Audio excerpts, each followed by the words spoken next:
What do you think about abortion? How do you think through the issue? First point, the Bible never mentions the word abortion. You'll never find that word anywhere in the Bible. Second point, the Bible does insist that human life has an innate dignity. Human life is not an accident. Human life has been created by God for a purpose, to love God and to love others. Because life has a purpose, life has significance, life has dignity. I always have a very sad feeling when I hear an atheist say to me, well, there is no God, Cliff, but life has value and significance. And I say, really? Why? And they say to me, because we attach significance to our lives. Well, big whoop.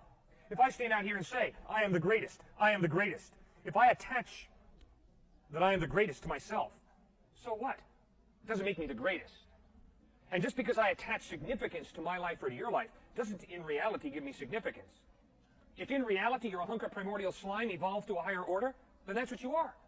A good-looking hunk of primordial slime. You don't have any dignity. You don't have innate value. You're a cosmic accident. So face reality. The Bible says no.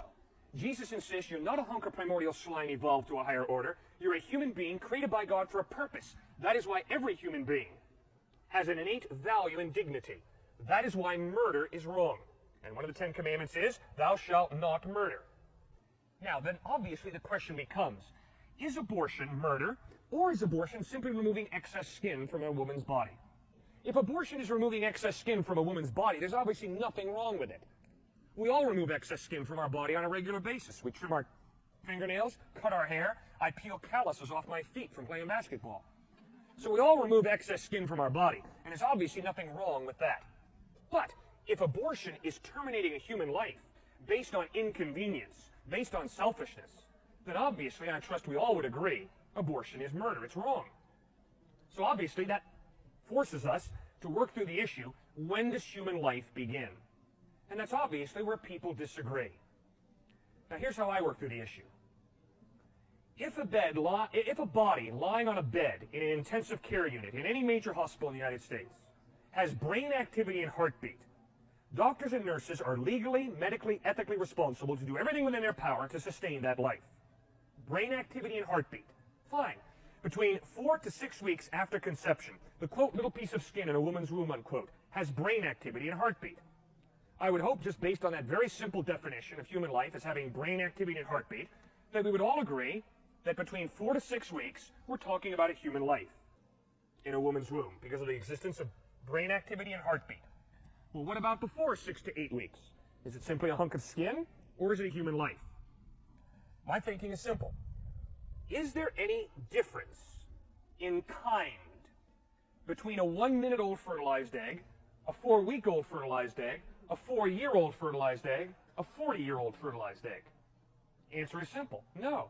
There is no difference in kind. There is simply a difference in degree of maturity. At 1 minute old, that fertilized egg is at the appropriate stage for a 1-minute-old fertilized egg. At 4 weeks, that fertilized egg is at the appropriate stage of development for a 4-week-old fertilized egg.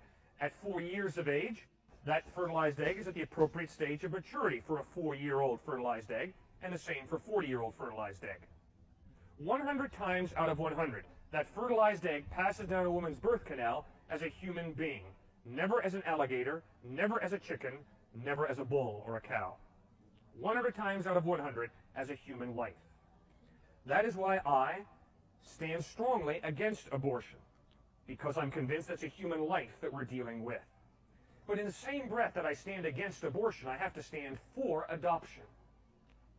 In the same breath that I stand against abortion, I have to be willing to dish out money to support those people who bring children into the world and are not financially capable of handling that. And at the same time that I stand against abortion, I have to point out that Jesus Christ bled and died on a cross to forgive those of us who've had abortions, to forgive those of us who put a woman in a position where she had to consider an abortion. So Jesus Christ offers all of us forgiveness and hope. And there's no sin too big or too bad or too gross for Jesus to forgive us.